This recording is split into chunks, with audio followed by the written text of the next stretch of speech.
Hello, Dapper Man Dan here for episode 9 of a Boyhood Dream. We got a match and a cup draw for you in this episode.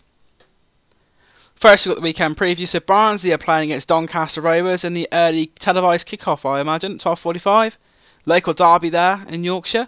Sheffield United play Milton Keynes Dons. Bradford play Yeovil Town. Bristol City, as we know, we play Scunthorpe United. Peterborough at home to Port Vale. Coventry play Gillingham. Chesterfield at home to Swindon. Crewe at home to Notts County. Oldham at home to Fleetwood. And then tomorrow, Crawley take on Rochdale. And we have the second round draw. 16 teams for the Johnston's Paint Trophy second round. We had a bye in the first round.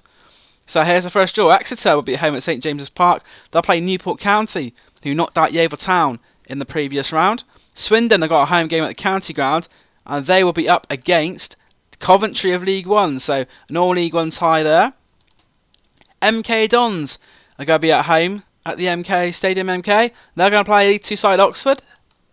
Wycombe Wanderers will have a home game at Adams Park where they'll play against Crawley. So the League 2 side Wycombe will host the League 1 side in Crawley. Dagenham and Redbridge are going to be at home in the second round. They're going to play against AFC Wimbledon. And Peterborough United, it's going to be a tough draw for whoever has to go to London Road, and that will be Gillingham going to London Road. So an all League One tie there. Bristol City, we have a home game, and we will be going up against Portsmouth. So Bristol City will play Portsmouth at Ashton Gate, and Southend United, who Bristol City beat in the Capital One Cup first round, will play against Cambridge United. So not too bad of a draw there. We're going to play Portsmouth. So, not too bad. League 2 opposition at home. Still could be quite a tough game.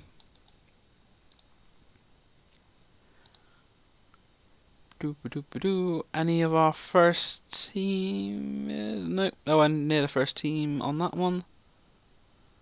So, that early kickoff, a comprehensive victory for Doncaster, winning 5-0. 2 goals there for Nathan Tyson, 1 for James Coppinger, Uche Ekpuzi and Andy Butler. So a big win in the derby there for Doncaster Rovers. They got to 4th place in League 1. But now it's game time, and another former Bristol City player in charge of Scunthorpe, that's Mark Robbins, came in on loan during the 2002-2003 season. Got the 4-4-2, change formation, going to go 4-4-2 in this game. With Cunningham and Wagstaff, as we've seen in midfield, we've got Pack in defence, Freeman playing. Freeman doesn't particularly like that role though, so he's had a really good start to the season, but I'm just going to see if Wade Elliott, is he any better in that role?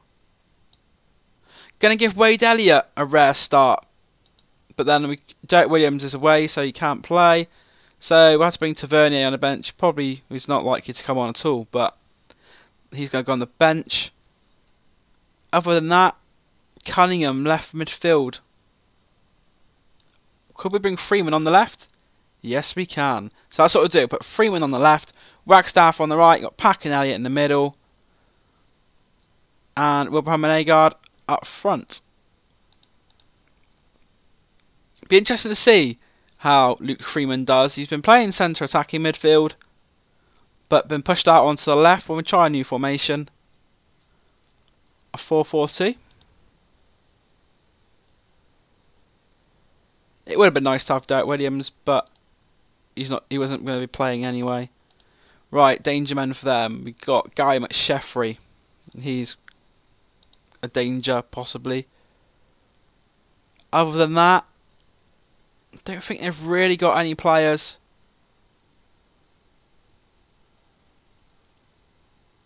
Have I put that on the wrong guy? No, it's not Sheffrey. Right, so change that on the fly if need be.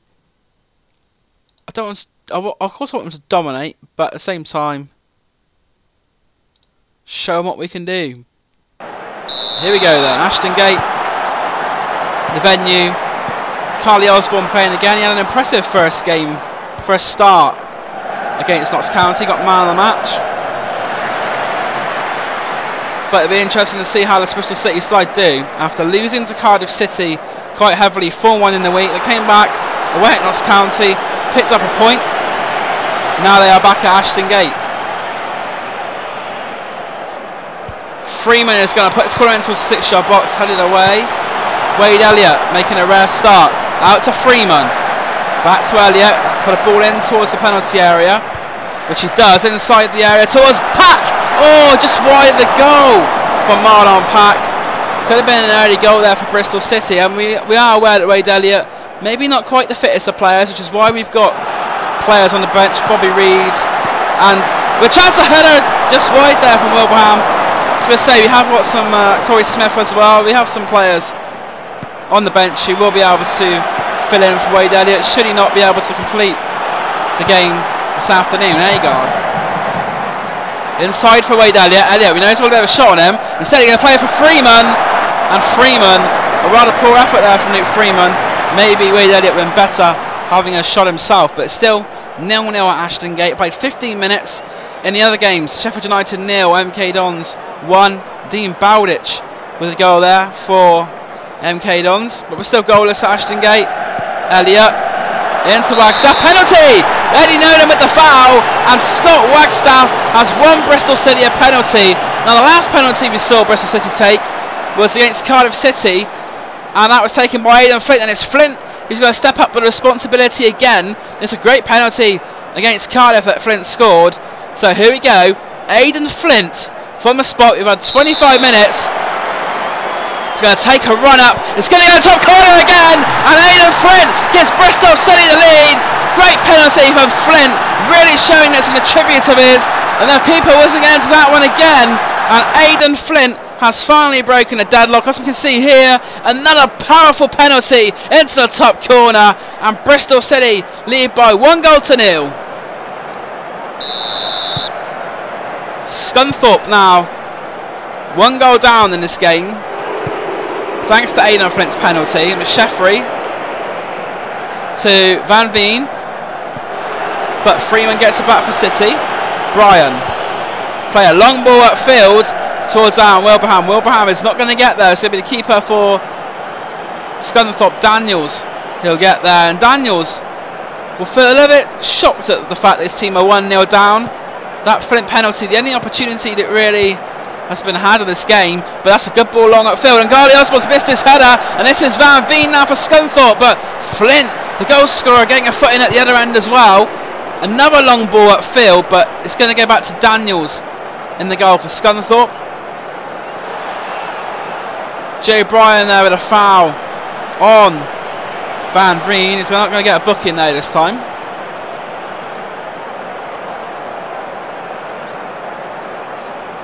Just coming up towards the half time, maybe some changes made later in the second half. Obviously we know Elliott probably is not going to finish the game, but we'll see how far we can get with Elliott. That's the ball down the wing towards Kieran Agard, but Agard doesn't seem to have seen the ball there for some reason, so it's back with Scunthorpe and Daniels. Elliott wins the header in the middle of the pitch, but McAllister has the ball for Scunthorpe. Back to Nolan, who plays a long ball over the top towards Van Veen, and Van Veen will get on the end of it. There's no one in the middle, so he's going to have to go solo. Inside the area goes Van Veen. Now he pulls it back to Bishop, 25 yards from goal. Fielding has to make a save, but Bryan will stop the ball from going out for a corner kick. Upfield it goes towards Luke Freeman on that left-hand side. Freeman, one touch, beats his man, but now it's played back for a free kick. McSheffrey just over the top of the crossbar there. Freeman with the free kick, back to Flint. Flint's going to play it inside the area to Agard. It's Agard offside, heads down for Wagstaff. Daniels has to make a save, but the flag stayed down. I did wonder if Agard was maybe offside, but no. And the result is a corner, which Freeman is going to whip in towards the 6-yard box. Osborne's header! Carly Osborne, 2-0 to Bristol City. We saw him in the previous game go a header. This time he makes no mistake, and it's the two centre-backs who've given Bristol City the goals. And this time it's Carly Osborne. Great corner from Freeman to the edge of the 6-yard box. Now marking Osborne. His header goes into the back of the net, past Daniels, and Bristol City now double their lead just before half-time. A good time to get that second goal, and that is the end of the first half. Fantastic first half there from the boys. 2-0 up. Standout performances: Luke Freeman 7.3, Carly Osborne 7.2, and Frank Fielding. And the condition of Wade Elliott 71%. So I think what I'm going to do is I'm going to put Bobby Reid in. He's not played much, but I'm going to give Bobby Reid 45 minutes in this game.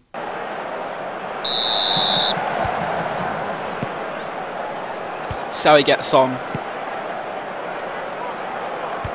Bishop. Back to Osborne. Carly Osborne, who's scored a goal for Bristol City. His header. Free kick for City. And a yellow card to boot.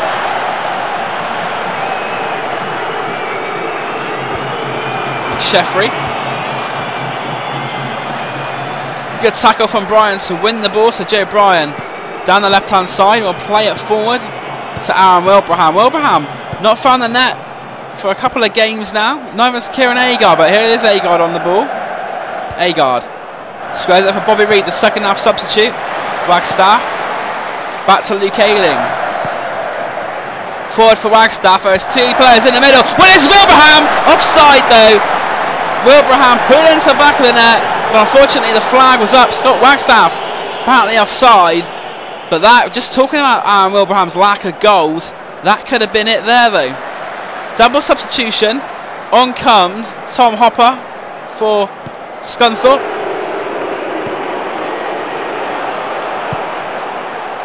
McSheffrey down the left hand side. They've got half an hour to go.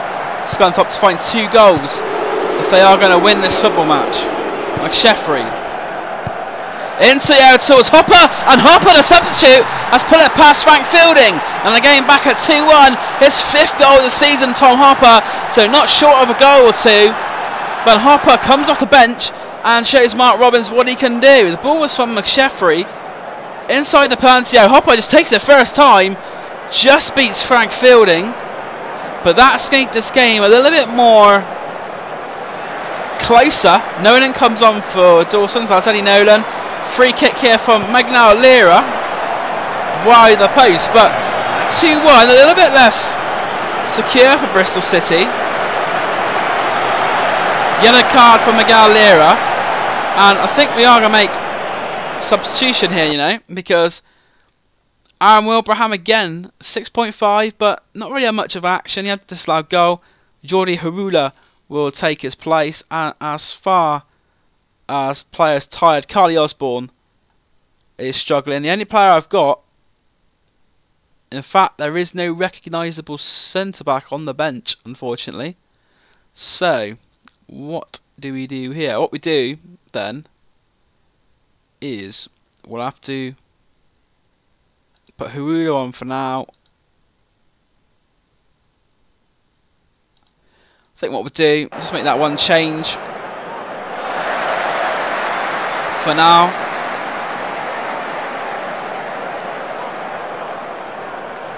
Wagstaff back to Kieran Agard. Reid plays it forward towards Harula, but Harula's not yet there. Osborne, Pat, just inside the Bristol City half. Bryan plays a long ball outfield towards Freeman on the left hand side, but Davies going to intercept. Down to the last 10 minutes here at Ashton Gate, and it looks like at the moment the unbeaten run in the league will continue for Bristol City. Over the top towards Harula, doesn't quite get there though. Jordi Harula, the online from Manchester City.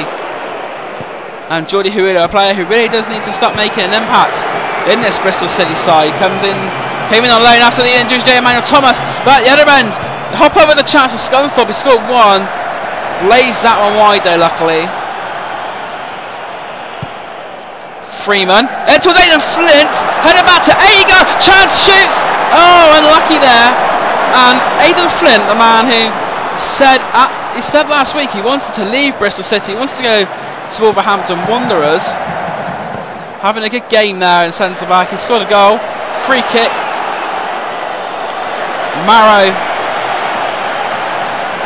getting a yellow card there. The final substitution, Marlon Pack is struggling, so in his place I'm going to bring on Corey Smith. So Corey Smith, give him a little bit of a run out for 5 minutes.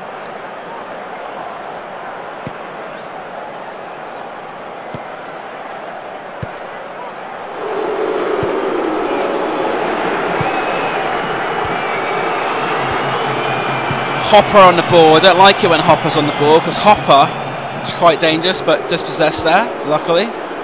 Agard Go on, Kieran. Kieran Agard. What a little turn from Agard. He's through and goal inside the penalty area. Agard! Oh, the finish lacking from Kieran Agard. And there is that substitution. Corey Smith on for a place Marlon Pack. 3 minutes of additional time. Played a minute and a half. Fielding launches the ball upfield towards Agard, headed by Lira. Bishop. Scunthorpe have quite a few players booked so far in this game. Alien's header. Back to Aidan Flint. Carly Osborne. Smith. Forward for Jordi Harula. Plays that left to Luke Freeman.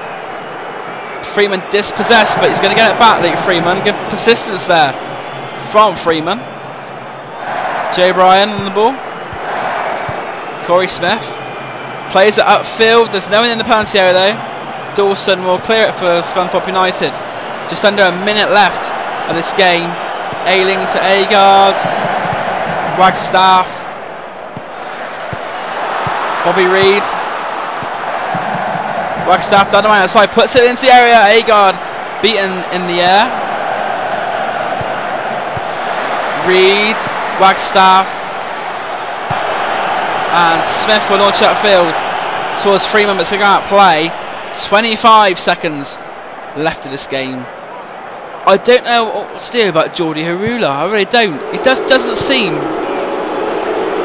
not really been as effective as I hope he'd be, but that's it, full time. 2-1 victory, I'll take that. So, 2-1 win. And player of the match, man of the match, Carly Osborne for a second game in a row. So, bring him into the team an inspired decision. He leads them with a 7.8. Luke Freeman, a 7.3. Freeman actually has an assist, as does Wagstaff. So, of course, Freeman with the assist from the corner, and Wagstaff won the penalty. Anyone who's not... Well, 6.5 was the lowest rating, which was Aaron Wilbraham. Bobby Reid came on and he got 6.3 though. Didn't think he played that badly though, but there we go. Players didn't short for it. I'm happy with that.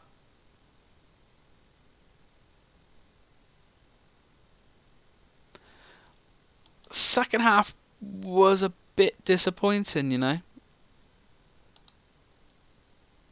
Although Carly Osborne was good.